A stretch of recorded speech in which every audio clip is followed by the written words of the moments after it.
Naalala mo pa ba nung una tayong dalawa? Simpleng tawa. Mainit ang hapon nang unang mapansin ni Dennis si Marcel sa isang maliit na coffee shop sa gilid ng kalsada. Hindi naman ito yung tipong sosyal na lugar. Simple lang, may ilang estudyante, may nagtatrabaho, at may mga taong tulad niya. Naghahanap lang ng katahimikan. Pero nang dumating si Marcel, parang may nagbago. Hindi siya gwapong tipong mapapalingon lahat. Pero may kakaiba sa kanya. Tahimik, malinis, at may mga matang parang may kwento. Hindi na malaya ni Dennis na matagal na pala siyang nakatitig. Hanggang sa, "Bro, tapos na po ba kayo dyan?" Napabalik siya sa realidad. Harap sa kanya si Marcel. May hawak na tray. Oo. Oh, sorry." Sabay tayo ni Dennis. Halos matapon ang kape niya. Napangiti si Marcel. Simpleng ngiti, pero sapat na para may maramdaman si Dennis na hindi niya may paliwanag. Doon, nagsimula. Araw-araw na. Parang sinasadya na ni Dennis na pumunta sa coffee shop sa parehong oras. Hindi niya alam kung anong meron, kung bakit gusto niyang makita ulit si Marcel. Hanggang sa isang araw, naglakas loob siya. Lagi kitang nakikita dito." Napatingin si Marcel. Medyo nagulat. Ganun ba?" Sagot niya. Medyo nahihiya. "Hindi naman sa ini-stalk kita." Sabay tawa ni Dennis. "Pero, pwede bang makipagkilala?" Sandaling katahimikan. Yung tipong parang ilang segundo lang. Pero pakiramdam ni Dennis, tagal na. Ngumiti si Marcel. "Marcel." "Dennis." Nagkamayan sila. At sa simpleng paghawak na iyon, may kung anong kuryenteng dumaloy. Hindi halata, pero ramdam. Doon na nagsimula ang usapan. Sa una, simpleng kamustahan lang. Hanggang sa naging mas mahaba. Mas personal. "Ano bang pinagkakabalahan mo pag wala ka dito?" Tanong ni Dennis. "Nag-aaral. Minsan, nagdo-drawing." Sagot ni Marcel. "Talaga? Pwede ko bang makita?" Hindi pa maganda." Sabay ngiti ni Marcel. "Sigurado akong maganda yan. Kasi ikaw yung gumawa." Tahimik lang si Marcel. Namumula. Unti-unting naging parte sila ng araw-araw ng isa't isa. Welcome sa ating mundo ng Pinoy Boy Love Stories. Mga kwentong puno ng kilig, kirot, sekreto, at tunay na pagmamahal. Dito, bawat kwento ay may buhay. Bawat karakter ay may puso. Bawat eksena, may emosyong tatamang diretso sa'yo. Kung mahilig ka sa mga BL na may halong drama at unexpected twist, nasa tamang lugar ka. Huwag mong kalimutang mag-like kung nagustuhan mo ang kwento. Mag-comment para malaman ko ang iyong reaksyon at ang iyong suggestion. At syempre, mag-subscribe para sa mga susunod na episode at bagong kwento. Huwag niyo rin kalimutang i-click yung notification bell para hindi nyo ma-miss yung mga bagong stories. Tara, simulan na natin ang kwento sa araw na to. May mga text na pamain ka na ba? May ingat ka pag uwi. At may simpleng good night na parang may kasamang ngiti kahit hindi nakikita. Sa bawat araw, mas lumalalim. Isang gabi habang naglalakad sila pa uwi, tahimik lang si Marcel. "Anong iniisip mo?" Tanong ni Dennis. "Wala. Iniisip ko lang kung bakit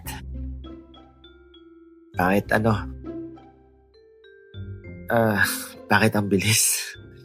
Sagot ni Marcel. Patingin sa kalsada. Napahinto si Dennis. Anong ibig mong sabihin?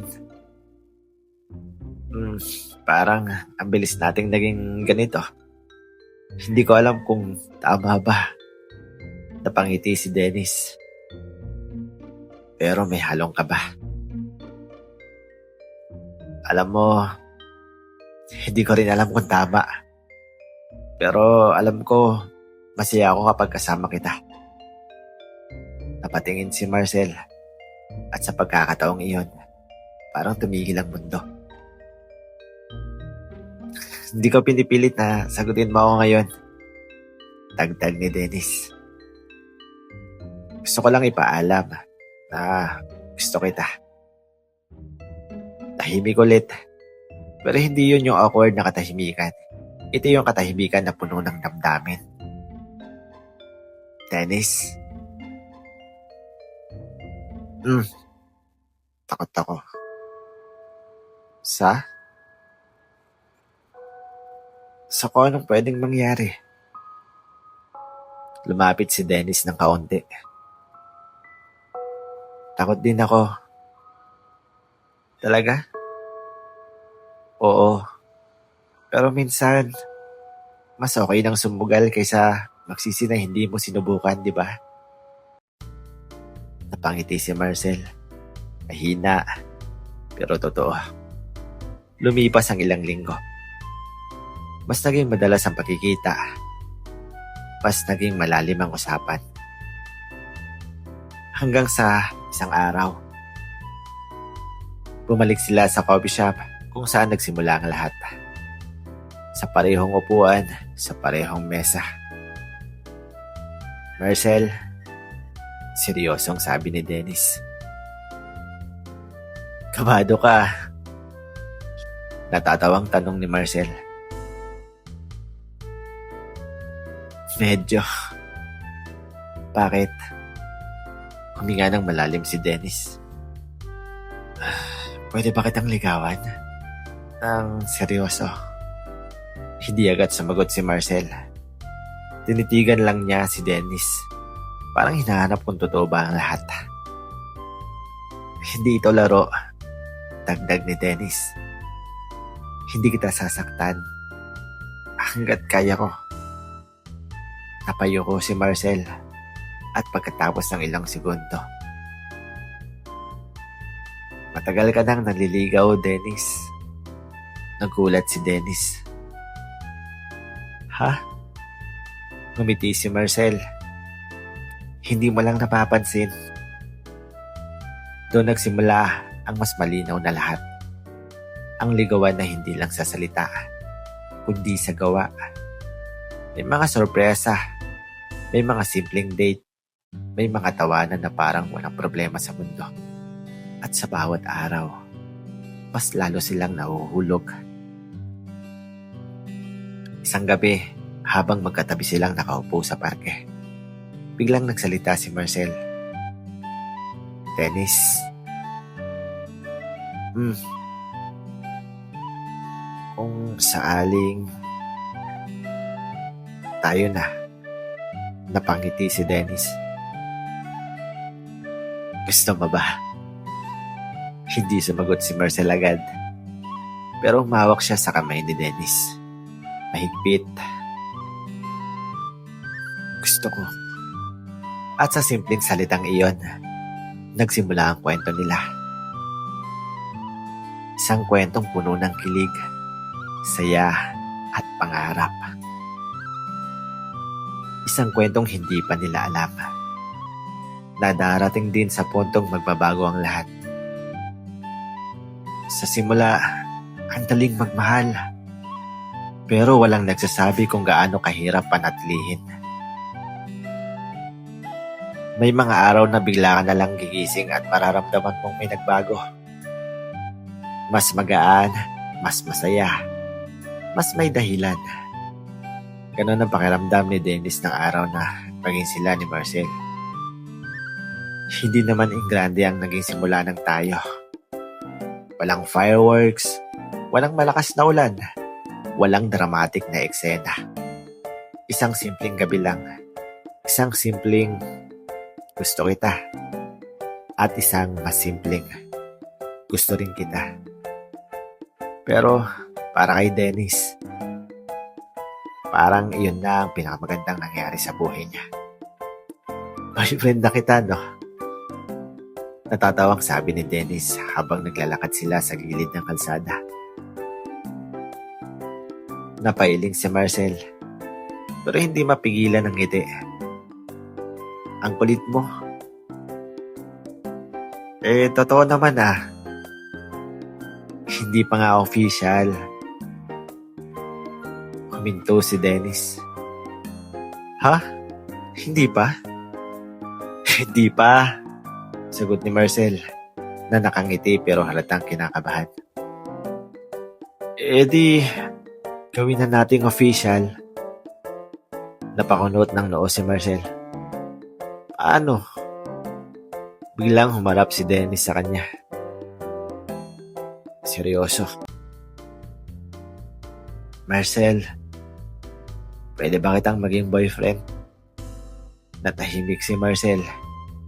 Hindi dahil hindi niya alam ang sagot, kundi dahil gusto niyang namnamin ng sandali. Akala ko boyfriend mo na ako. Biro niya. Hindi pa hanggat hindi mo sinasabi. Sandaling katahimikan. Hanggang sa tumango si Marcel. Okay. Okay? Okay? Ngumiti si Dennis. Halos hindi makapaniwala. Hoy, ang dali mo namang pasagutin. Gusto mo ba pahirapan kita? Hindi na, wag na. Pareho silang tatawa. Simula noon, nagbago ang lahat. Hindi na lang magkausap. Hindi na lang magkaibigan. Sila na. Mas naging sweet si Dennis. Mas naging open si Marcel. May mga araw na sabay silang kakain. May mga gabi na aabuti ng madaling araw ang usapan nila. Miss na kita. Magkita tayo bukas, ha? Promise? Promise. Isang beses, dinala ni Dennis si Marcel sa isang maliit na lugar sa tabing dagat. Hindi ito sikat. Hindi ito magarbo. Pero tahimik, maganda. Dito ako pupunta kapag kailangan kong mag-isip, sabi ni Dennis. Ngayon, kasama na kita. Napatingin si Marcel sa kanya. Bakit ako? Napangiti si Dennis. Kasi ikaw yung gusto kong isipin. Tahimik silang naupo sa buhangin. Naririnig ang alon, ramdam ang hangin. At sa unang pagkakataon, walang kailangang sabihin. Sapat na ang presensya ng isa't isa. Dennis? Masaya ako. Napatingin si Dennis sa kanya. Talaga? Oo. Hindi ko akalain na ganito pala. Ganito ang alin. Yung may nagmamahal sa'yo.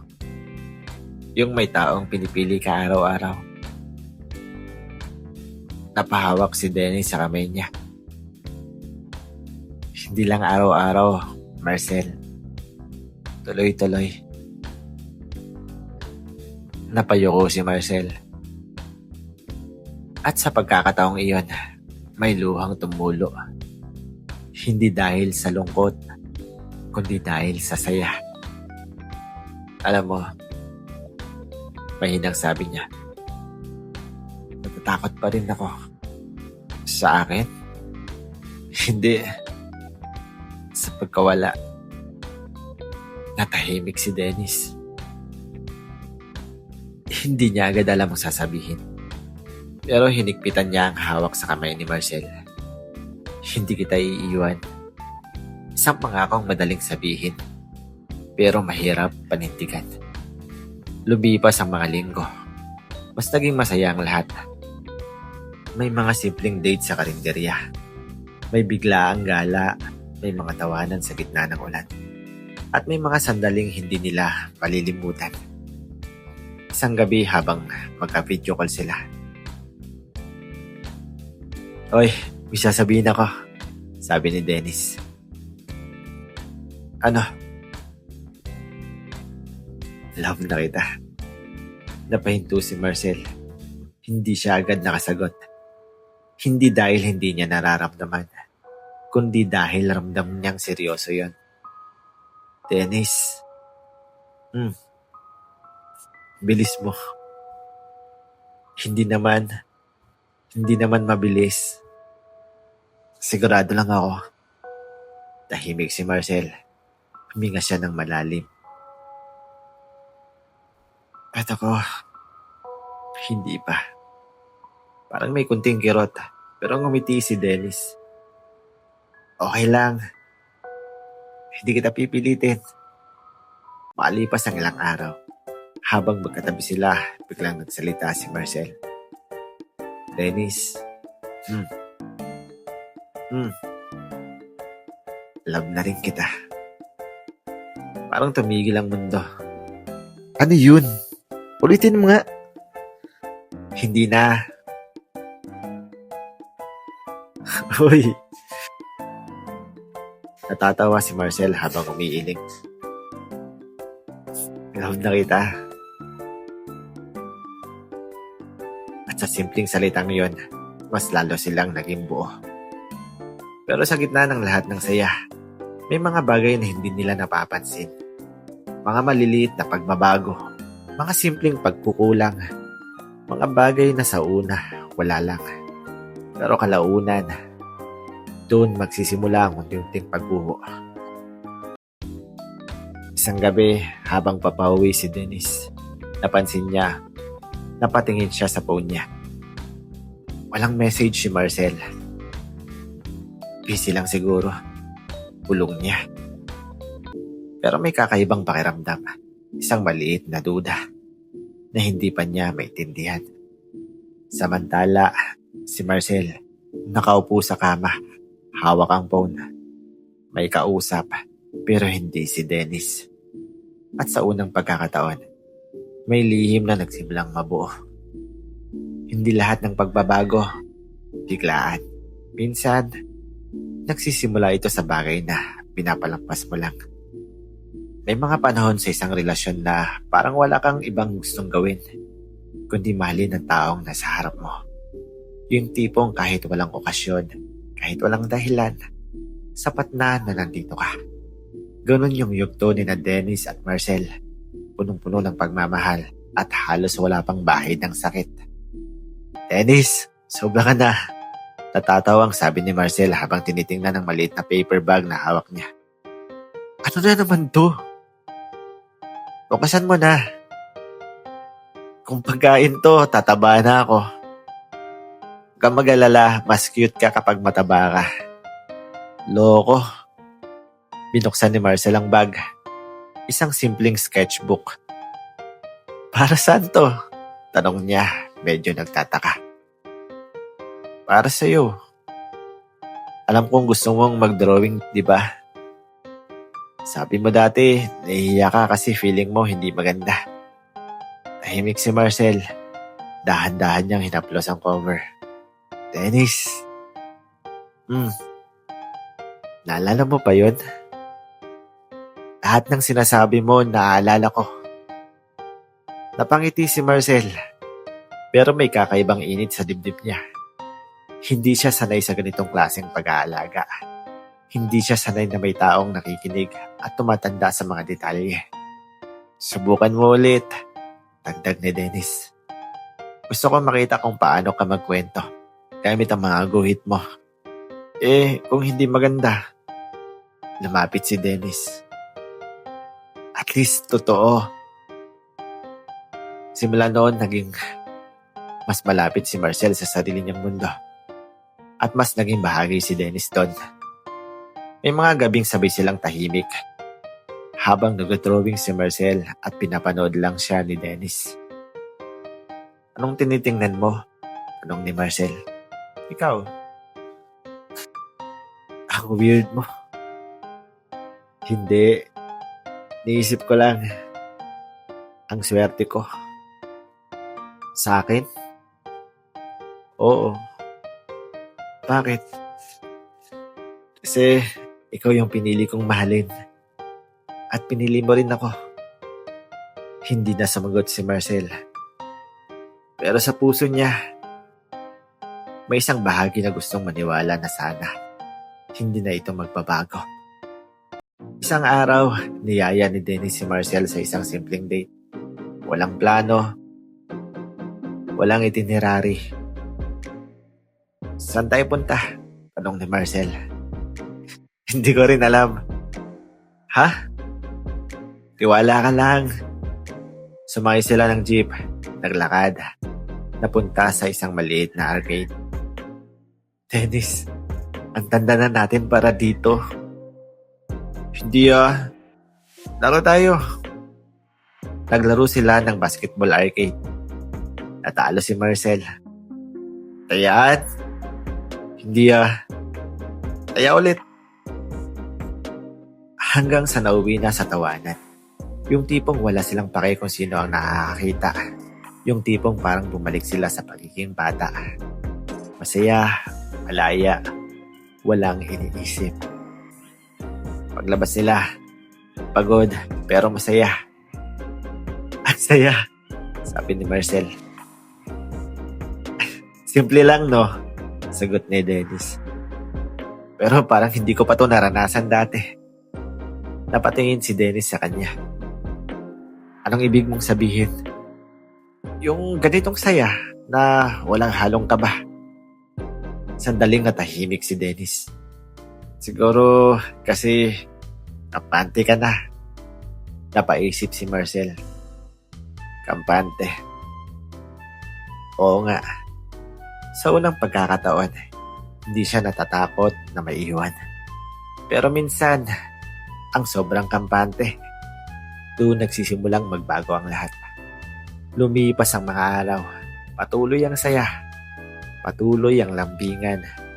Pero may maliit na bagay na unti-unting sumisingit. Dennis, sorry. Late ako.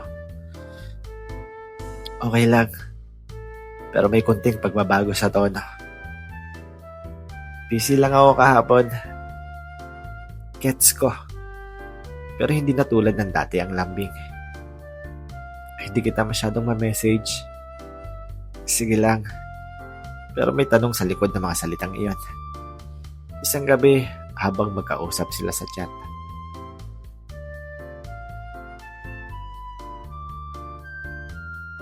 Napatingin si Dennis sa screen. Dati ang sagot ni Marcel, miss din kita. Ngayon, maliit na bagay pero ramdam. Samantala, si Marcel, natingin sa phone, may kachat. Hindi si Dennis. Gising ka pa?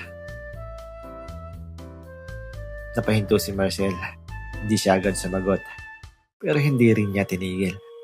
Sabi lang banda, pinipilit ni Dennis na intindihin. Siguro pagod lang siya. Siguro may iniisip lang. Siguro ako lang to. Pero may mga bagay na kahit anong pilit mong intindihin, may mararamdaman ka pa rin mali. Isang gabi, nakita sila ulit. Tahimik si Marcel. Okay ka lang? Tanong ni Dennis. Oo naman. Sigurado ka ba? Bakit parang ini-interrogate mo ako? Napahinto si Dennis. Concern lang ako. Hindi mo naman kailangan laging alamin lahat. Parang may malamig na hangin na dumaan sa pagitan nila. Hindi naman sigawan. Hindi naman away. Pero may nabasag. Pasensya na. May na lang nasabi ni Dennis. At sa simpleng pangyayaring iyon, may nagsimulang magbago. Hindi pa malaki. Hindi pa halata. Pero nandyan na, unti-unti. Habang pauwi si Dennis, isang tanong ang paulit-ulit sa isip niya. Ako pa rin ba? At habang nakahiga si Marcel, tinitigan niya ang kisame. At sa unang pagkakataon, hindi si Dennis ang nasa isip niya. Hindi mo papapansin ang paglayo hanggat hindi ka na ang hinahanap. May mga relasyon na hindi agad nasisira. Walang isang malaking dahilan, walang isang malakas na pagsapok. Kundi, paunti-unti, dahan-dahan, halos hindi mo mapapansin hanggang sa huli na, wala na pala. Dennis, anong gusto mong kainin? Bahala ka. Hindi, ikaw na. Hindi, ikaw na. Kahit ano. Napatingin si Marcel sa kanya. Dati, dami mong gusto. Ngayon, okay na ako sa kahit ano. Simpleng usapan, pero may kakaibang bigat. Nakaupo sila sa isang maliit na karinderya. Parehong tahimik. Dati, kahit anong topic na pag-uusapan nila. Ngayon, parang pilit. Busy ka lately? Tanong ni Dennis. Oo, medyo. Sa school? Sa lahat. Gusto bang magtanong ni Dennis, pero pinigilan niya. Alam niyang magmumukhang demanding. Ayaw niyang maging dahilan ng inis. Miss na kita, mahinang sabi niya. Sumubo lang si Marcel ng pagkain. Yun na naman, yung sagot na kulang. Yung sagot na walang init. Hindi na nagsalita si Dennis. Lumipas ang ilang araw. Mas bihira na ang usapan. Mas madalas na ang scene. Mas maikli na ang replies. Kumain ka na? Oo. Dati, kwento ang sagot. Ngayon, isang salita na lang. Habang nakahiga si Dennis, paulit-ulit niyang binabasa ang chat. Hinahanap niya yung dating Marcel. Yung madaldal, yung malambing, yung nagbibigay ng dahilan parang umiti siya kahit pagod na. Pero wala na. Baka ako yung nagbago. Bulong niya sa sarili. Samantala, si Marcel, nasa ibang lugar. Kasama ang ibang tao. Masaya ka na ba? Tanong ng lalaki sa tabi niya. Ngumiti si Marcel. Hindi ko alam. Pero nandito ka. Oo, nandito ako. Hindi niya sinabi kung bakit. Hindi niya sinabi kung ano ang kulang. Hindi niya rin sinabi kung bakit parang may hinahanap pa siya. Kahit may Dennis na. Isang gabi, nagdesisyon si Dennis na puntahan si Marcel. Walang pasabi. Gusto lang niyang makita. Gusto lang niyang ayusin kung may aayusin pa. Kung may kailangang ayusin. Pagdating niya sa labas ng bahay ni Marcel, nakita niya ito. Nakatayo. May kausap sa phone. Kumingiti. Tumatawa. Matagal na niyang hindi nakikita si Marcel na gano'n. Ganun pa rin pala siya. Bulong ni Dennis. Hindi lang para sa akin. Hindi siya lumapit. Hindi siya nagpakita. Tahimik siyang umalis. Habang naglalakad, mabigat sa dibdib niya. Hindi galit. Hindi selos. Kundi pagod. Hindi na ako yung nagpapasaya sa'yo. Kinabukasan, nakita ulit sila. Pero iba na ang pakiramdam. May problema pa tayo? Diretsong tanong ni Dennis. Napahinto si Marcel. Bakit mo natanong? Kasi nararamdaman ko. Tahimik. Ilang segundo. Wala naman, sagot ni Marcel. Yun na naman, yung sagot na wala lang naman. Yung sagot na walang laman. Sigurado ka? Dennis, huwag mo namang gawing komplikado. Parang may tumusok sa puso ni Dennis. Hindi ko naman ginagawang komplikado. Gusto ko lang maintindihan. Napabuntong hininga si Marcel. Pagod lang ako. Sa akin. Hindi agad sumagot si Marcel. At sa katahimikan na iyon, nakuha ni Dennis ang sagot. Hindi mo na ako kailangan sagutin. Hindi mo na ako kailangan sagutin. Mahina niyang sabi. Natahimik silang dalawa. Magkatabi, pero parang ang layo. Dati, kahit walang salita, ramdam nila ang isa't isa. Ngayon, kahit magsalita pa, parang wala nang nararating. Naalala mo yung una, biglang sabi ni Dennis. Yung kahit saan tayo pumunta, masaya. Hindi sumagot si Marcel. Naalala mo yung sinabi mo na takot kang mawala ako? Tahimik pa rin si Marcel. Napangiti si Dennis. Pero masakit.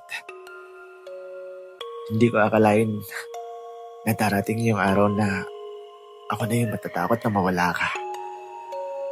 Unti-unting napayuko si Marcel. Pero wala siyang sinabi. At doon, mas lalong luminaw ang lahat. Hindi na sila pareho ng nararamdaman. Hindi na sila sabay. Hindi na sila pantay. Habang pauwi si Dennis, isang bagay ang tumatak sa isip niya. Hindi pala sapat na mahal mo ang isang tao. Kung siya, unti-unti ka nang binibitawan. At sa kabilang banda, nakaupo si Marcel, hawak ang phone.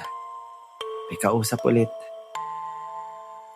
At sa simpleng reply na iyon, may isang relasyong tuluyan nang nagsimulang mawala.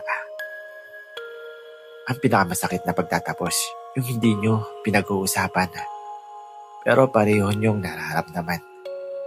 May mga relasyon na hindi naman agad nagwawakas. Pero hindi rin masaya. Yung tipong nandyan pa kayo, pero wala na yung dating kayo. Good morning. Ilang segundo ang lumipas bago nag-reply. Morning. Wala nang emoji. Wala nang ingat ka. Wala nang miss kita. Tinignan ni Dennis ang screen. Ulit-ulit. Parang may hinahanap siyang hindi na bumabalik. Ganito na ba talaga? Bulong niya. Lumipas ang mga araw na parang paulit-ulit lang. Chat, reply, scene. Walang gana, walang init. Isang gabi, nagaya si Dennis. Pwede ba tayo bukas? Medyo matagal bago sumagot si Marcel. Busy ako. Napapikit si Dennis. Busy o ayaw? Hindi na nag-reply. Kinabukasan, nagkita rin sila. Hindi dahil nag-aya ulit si Dennis, kundi dahil siya mismo ang pumunta. Dennis, anong ginagawa mo dito? Naisip ko lang, baka kailangan na nating mag-usap. Tahimik si Marcel. Parang ayaw niya ng confrontation. May problema tayo. Diretso ni Dennis. Wala naman, sagot agad ni Marcel. Huwag mo akong lukuhin. Napatawa si Dennis. Pero halatang pilit. Ramdam ko hindi na ito yung tulad ng dati. Napabuntong hininga si Marcel. Hindi naman kasi pwedeng laging masaya. Dennis, hindi ko naman hiningi na laging masaya. Sagot ni Dennis.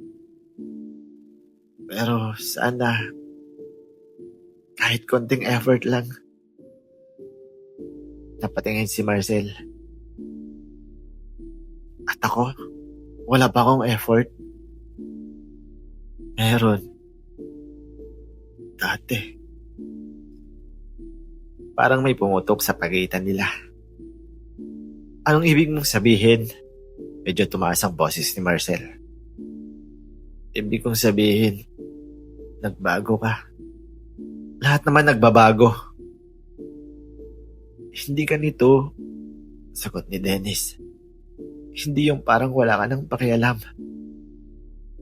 Tahimik, pero mabigat. Hindi ko kasalanan kung nagsawa ka na. Dagdag ni Dennis. Mas mahina na. Napatingin si Marcel. Sino nagsabing nagsawa ako? Hindi mo kailangang sabihin. Ramdam ko na. Lumayo ng tingin si Marcel. Para may gustong itago. Pagod lang ako. Ulit niya. Sa akin ba? Tanong ni Dennis. Walang sagot. At sa katahimikan na iyon, mas masakit kaysa sa anumang salita. Alam mo kung anong mas masakit? Mahinang sabi ni Dennis. Yung dati, ako yung pahinga mo. Ngayon, parang ako na yung dahilan kung bakit ka napapagod. Napakagat sa labi si Marcel. Pero hindi pa rin siya nagsalita. Sabihin mo lang kung ayaw mo na. Dagdag ni Dennis. Hindi yung ganito. Unti-unti mo ako pinapatay sa hindi mo pagpansin. Ang drama mo, sagot ni Marcel. Parang may kumulot sa dibdib ni Dennis. Drama. Napatawa siya. Pero may luha na sa mata. Ganun na pala sa'yo yun. Hindi sumagot si Marcel. At doon, mas lalong lumalim ang lamat. Lumipas ang ilang araw. Hindi na sila nag-uusap. Walang good morning. Walang kumain ka na ba? Wala na. Sanay si Dennis sa tahimik. Pero hindi sa ganitong klaseng katahimikan. Yung parang wala ka ng karapatang magtanong. Isang gabi, hindi na niya napigilan. Nag-chat siya.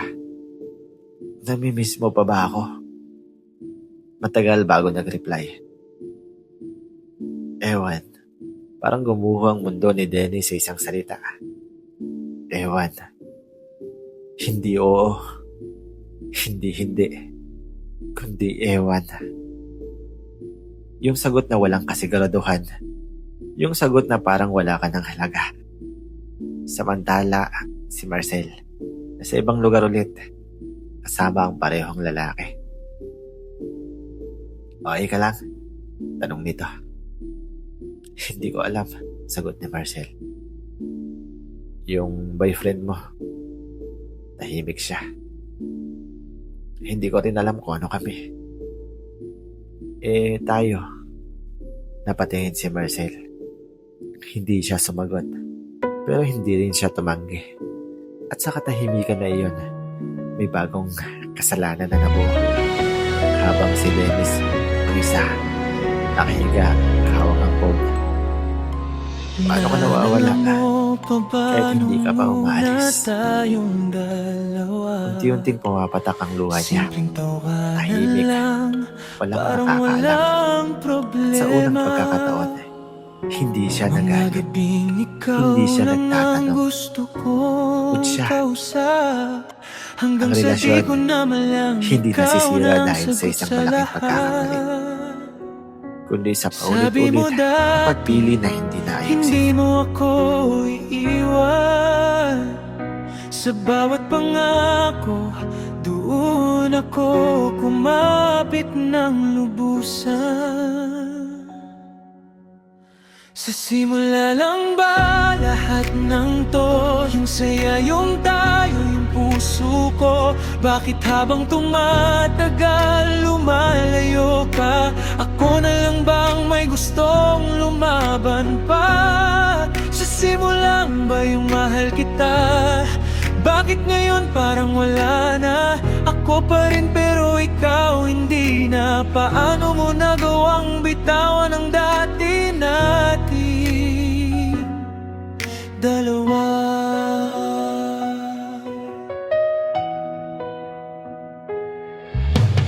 Unti-unting naging malamig ang mga salita. Dati miss kita, ngayon okay ka na ba?